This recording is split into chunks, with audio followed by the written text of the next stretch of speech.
For the servant of God grew up before him like a tender plant and like a root out of dry ground. He had no form or comeliness or royal dignity that we should look at him, and he had no beauty that we should desire him.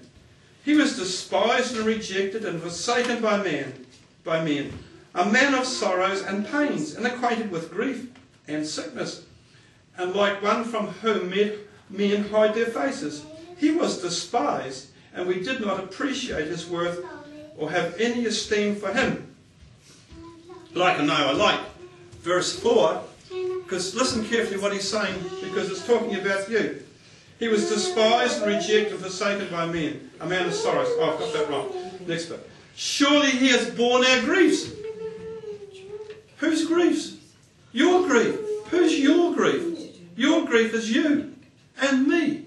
Have you been grieved? Yes, he bore it for you, because he couldn't change the situation in your circumstances, but certainly he says he bore the grief of that.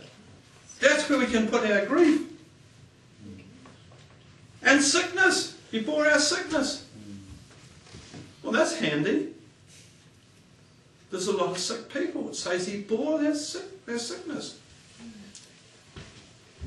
Do you believe this or reject it? Well, he fulfilled 320 prophecies. Surely that is right what is written here. He has carried our sorrows and pains and punishment. Yet we considered him stricken, smitten, and afflicted by God. But he was wounded for our transgressions. You ever transgressed the law of God? Yes, I have. It says he was wounded for that. He was bruised for our guilt. You ever been guilty of something? He was bruised for that. He carried that. The chastisement for peace and well-being for us was upon him. He was chastised so we could have well-being. Hallelujah.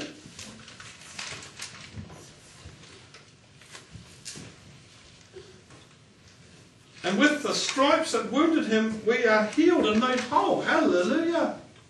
This is somebody extraordinary.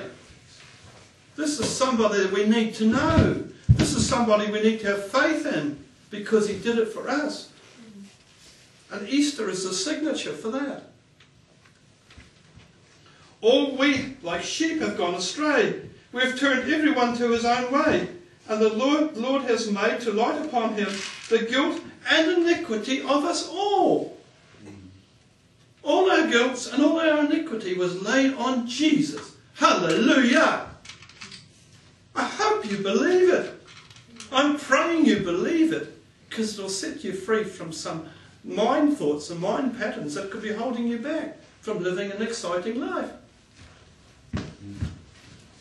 He was oppressed, yet when he was afflicted, he was submissive, and he opened not his mouth. Like a lamb that is led to the slaughter, and as a sheep before her shearers is dumb, so he opened not his mouth. You didn't hear Jesus on the cross screaming and yelling and cursing and telling everybody that he hated them for what they did. He didn't open his mouth on the cross except to say the right things. And the thing he said on the cross was, Father, forgive them, for they don't know what they do. Could you manage to say that, hanging on a cross for 6 hours? That is how he conquered the devil, because he never opened his mouth and was saying the wrong thing. He was sinless until the end. Hallelujah!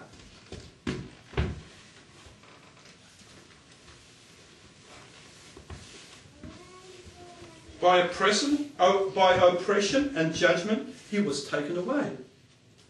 And as for his generation, among whom them considered that he was cut off out of the land of the living, for the transgressions of my people, to whom the stroke was due. See, we were due for a stroke.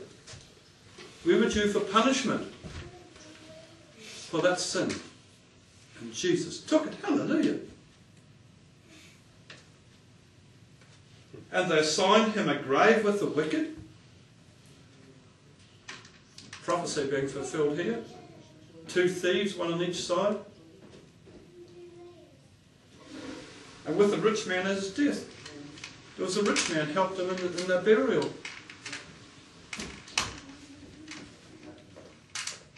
Although he had done no violence, neither was any deceit in his mouth. This is paint a picture of what Jesus did for us. This wasn't talked about after his death. This was talked about before his death. Yet it was the will of the Lord to bruise him. And that sounds radical. It was the will of God to bruise Jesus because somebody had to pay the price. And it was God's will to bruise Jesus and put him through all this torment so that he paid the price and we go free. Wow!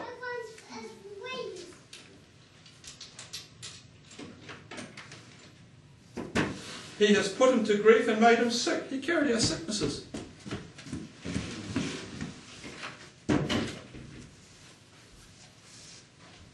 He shall see the fruit of the travail of his soul and be satisfied. Yeah, I think Jesus is satisfied. We are the fruit. Listen, we are the fruit of that. And he's satisfied with us.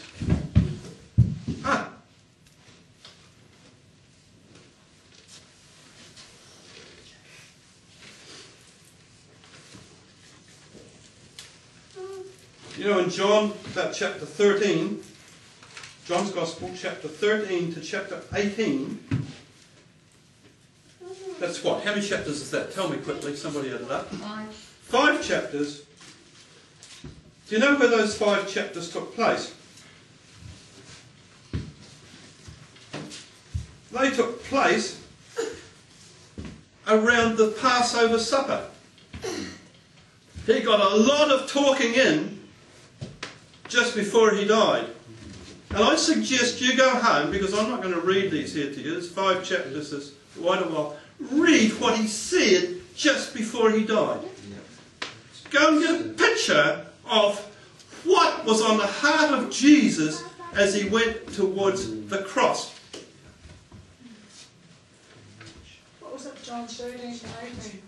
John 13 to 18. He said some amazing things. He said, I am the way, the truth and the life. And nobody's going to get to God except through me. Wow! It means that we need to have faith in Jesus to get to God's Father when we die. To get to God the Father when we die. He said, I've told you this stuff so you won't be offended. Do you ever get offended? Have you ever known an offence? Sometimes it's hard to get away from offence. Somebody says something to us and we don't like it. Or somebody's done something and we don't like it. But he said, I've told you this so you don't need to be offended. You can get it onto the cross, onto me. So your offence that you carry can be, I can carry it. Hallelujah.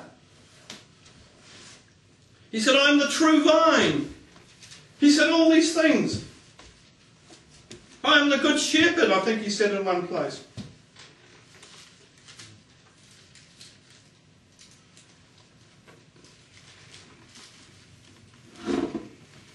You know,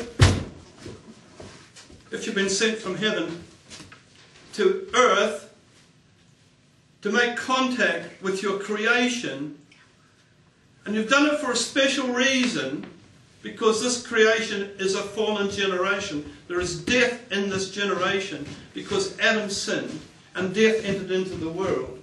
And you've made an agreement with the Father, and you've made an agreement to come to planet Earth to do something about it.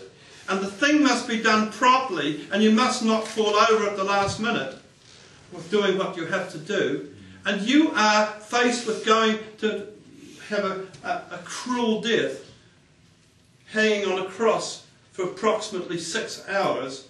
You need to feel that you've done everything you can.